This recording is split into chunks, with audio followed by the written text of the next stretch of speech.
Hello and welcome to this week's BNz World Report. I am your host, Angela Ray, where we will discuss global topics and events from around the world. Our first story comes to us from the Times Online website, and the headline reads, "Homeowners could face questions on alcohol and smoking under new mortgage rules." So what is this all about? Well, we all know that we are in a financial crisis right now, and in order to crack down on risky lending, the Financial Services Authority said lenders need to be far more rigorous in determining whether or not potential mortgage lendees can actually afford their mortgage. And so they need to delve into the home buyer's personal spending and the amounts that they spend on alcohol and smoking. And again, all of this is in response to the financial crisis that is currently facing a lot of people right now, that has many people owing more money than they need to owe on their mortgages due to the way many of them were expended a few years ago. The new measures, which aim to stamp out risky lending that has been criticized for compounding the nation's financial crisis and tipping hundreds of thousands of home buyers into negative equity. Now, I don't know how many people actually keep up with how much they spend on alcohol and cigarettes, but it looks like those are the types of things, even things such as buying clothes, that potential mortgage lenders will be looking at. All right, our next story comes to us from creativeloafing.com, and it's official. A very impressive African American cultural center opens this month. So Charlotte's African American community will be front and center, taking a big seat at the big table as the Harvey B. Gantt Center for African American Arts and Culture opens at the Wells Fargo Cultural Campus in Uptown Charlotte. Now, the Harvey B. Gantt Center is actually named for Charlotte's first and only African American mayor. It's opening in a prime location in Uptown Charlotte this month, and we would like to extend congratulations to them on that. So where did this all begin?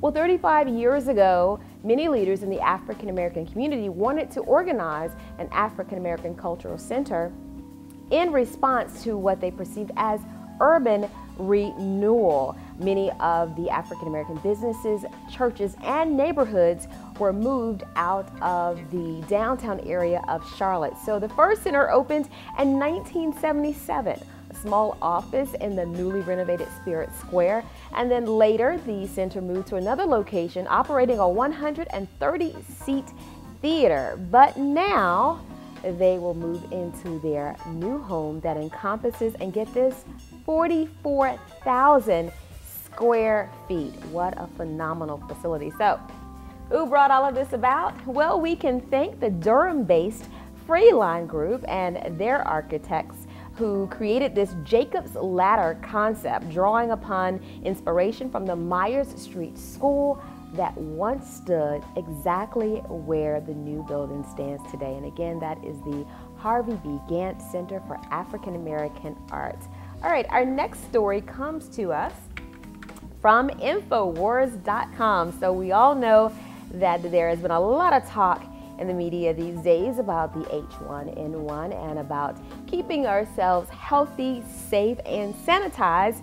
But now there's a story saying that the immune-suppressing carcinogenic hand sanitizers are in schools to actually prevent H1N1. So I'm sure that everyone has been hearing about wash your hands, cough into or sneeze into your elbow, all these kinds of ways to help prevent the spread of germs. And so we know that many people are using hand sanitizers in schools, at home, in public, to make sure that everyone is safe from spreading germs. But now it seems that all of these hand sanitizers that people have been using to prevent the spread of H1N1 could actually be spreading carcinogenic and immune-suppressing compounds.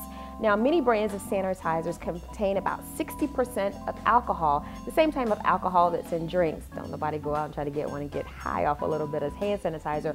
But many others are made with isopropyl alcohol, which can be fatal even in small doses. if ingested by children. Now, Jay, tell me this. Now, we've all heard it. We've seen it. Actually, every time I go out in public now, I see hand sanitizer on people's desks. It's more readily available. But now they're saying that what we've been using to protect ourselves from H1N1 could actually contribute to causing cancer. Now, what do you think about that? I know you work with students all the time. Exactly. And again, if you want to know where that story was from, it's from Infowars.com. I would encourage you to research that. I just bought a big container of hand sanitizer, so I need to go do my own research. And we're about to wrap up this week's BNz World Report, but you know it's that time of year. You know the saying, it's homecoming, y'all. And many of the historically black colleges and universities across the state of North Carolina, which has quite a few HBCUs, as we often refer to them, will be celebrating homecoming this month and over the next couple of weeks. We have North Carolina Central University, North Carolina A&T, Shaw University, St. Aug, and Fayetteville State University. I think they call that Bronco Pride. And special guest for North Carolina Central University's homecoming will be Ty Tribbett. All right, so that is it for this week's BNz World Report. For more news that you can use 24 hours a day, please visit our brand news to know section of the website each day. And if you have any comments for me or tips for news story, I'd love to hear from you. Please email me at angela@brandnews.com. Make it a great week.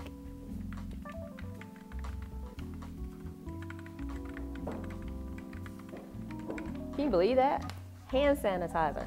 Carcinogenic. This does not make any sense at all. I have to look into that because I had no idea until this story came up. Well, you know, I actually heard that the sunscreens that people put on their skin to actually protect them against skin cancer, also carcinogenic. I just overheard somebody talking about that, so that's probably something I need to Google and look up as well.